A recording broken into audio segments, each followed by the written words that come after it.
There's a lot of bull that goes on in insurance claims in Georgia, and there's a reason for that.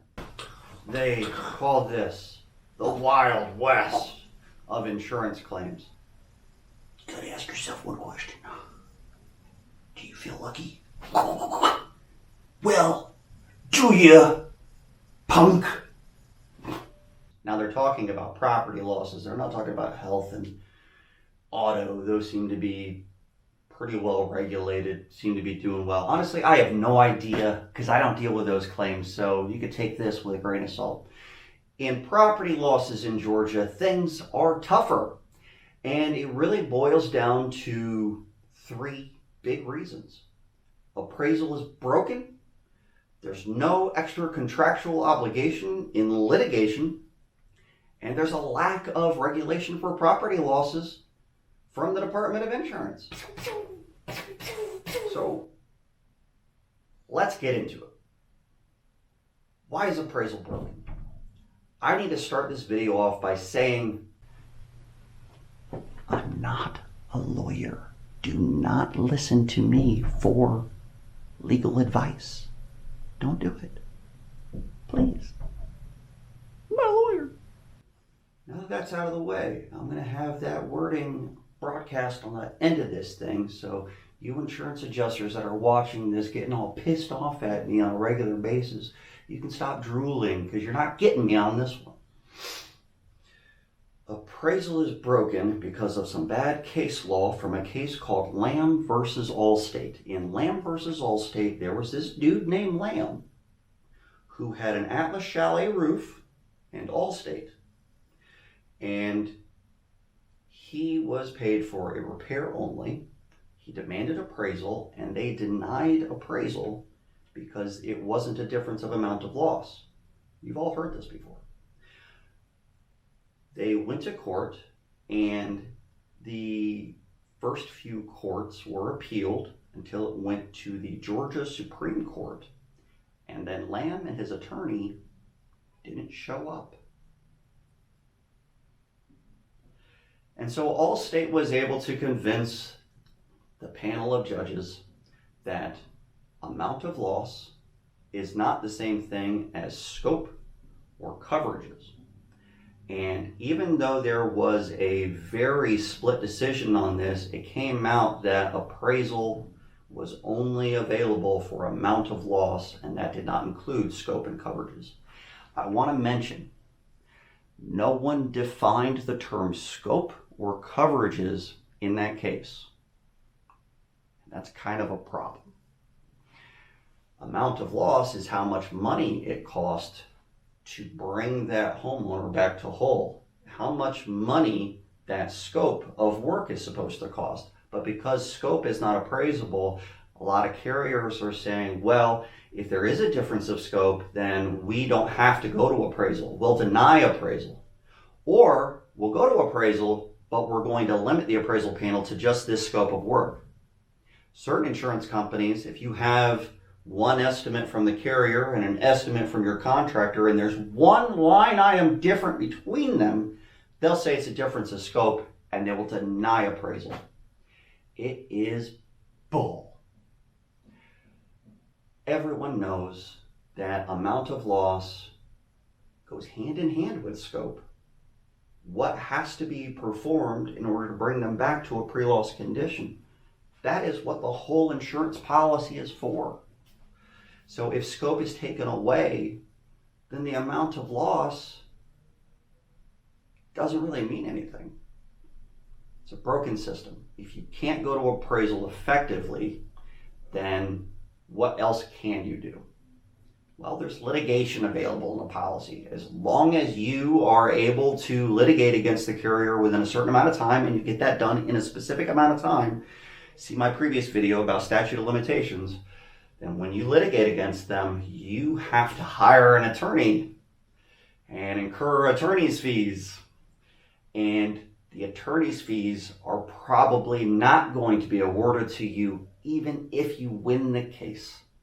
And that's because in the state of Georgia, the only way to get extra contractual obligations, meaning special damages, attorney's fees, any kind of court costs, you only get that awarded if the judge determines, after you win the brain farts, breach of contract. So if you can't go to appraisal, then what's the next option? Well, there's litigation. You could file suit against the carrier, file suit against the adjuster. You have to make sure that you're within the statute of limitations of the policy, which I talk about pretty extensively in a previous video.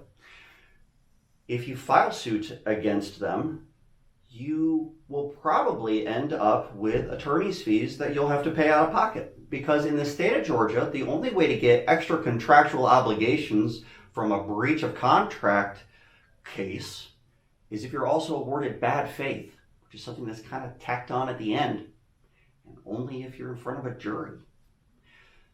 Bad faith is very difficult to get in this state. Bad faith means any frivolous and unfounded refusal in law or in fact to comply with the demand of the policyholder to pay according to the terms of his policy. That's how they defined it, not me. So in order to get bad faith, there's a reasonability test.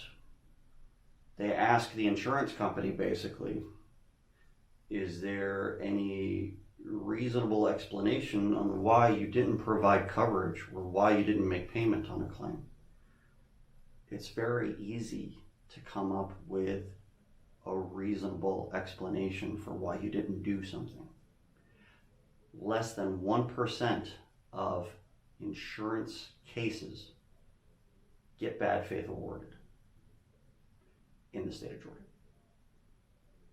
So you can pretty much count on not getting bad faith awarded.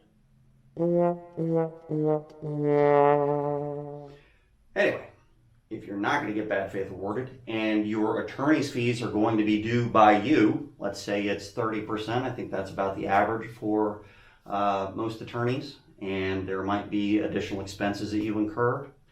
Imagine if you have a $10,000 insurance claim and now you're paying out $25,000 to $3,000 of that, and then you still have to make the repairs when it's all done, and you still have a deductible. It's very unlikely that going to litigation is really in your best interest. And the insurance companies know that.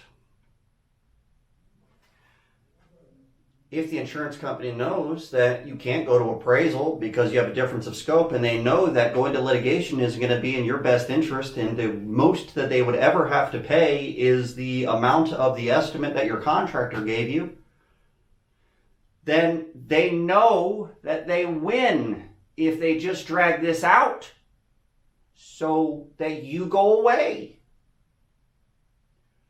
That's why it's so hard in this state. The only regulations that the state has specify time frames that the insurance company has 30 days to investigate a loss from the date that they are made aware of the claim, given notice of the claim. If they need more time, they have to put in writing that they have a reasonable explanation of why they need more time, and that they request for more time, and then they have up to 60 days to investigate. But that entire section says for claims arising out of auto policies. So, is there a time frame in Georgia for property losses? There's nothing set. Most courts apply a reasonable doctrine, let's call it that, to it. Was it reasonable the amount of time that they took?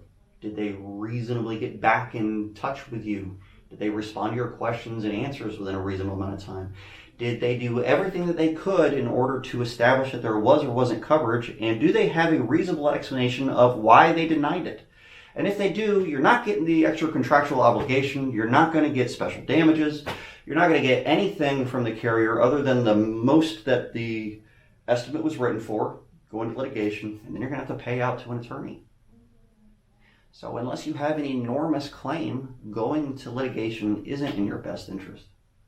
The Department of Insurance isn't going to help you out if you file a complaint, because they only worry about broad strokes. Did the insurance carrier do the same bull to many people? And if they did, then they will go to that carrier, investigate it, and probably fine them. But they're still not going to force them to pay your loss. You can't go to appraisal if there's a difference of scope. without the difference of scope, what are you appraising anyway? It's completely broken. The whole system in Georgia is broken. And the only way to change it is two actions. The Department of Insurance, the commissioner, right now, Commissioner King, can change some of the regulations in any regulation that he has promulgation authority over. He just has to rewrite it, publish it, and then 30 or 60 days later, it becomes law. But he doesn't have promulgation authority over the extra contractual obligation stuff.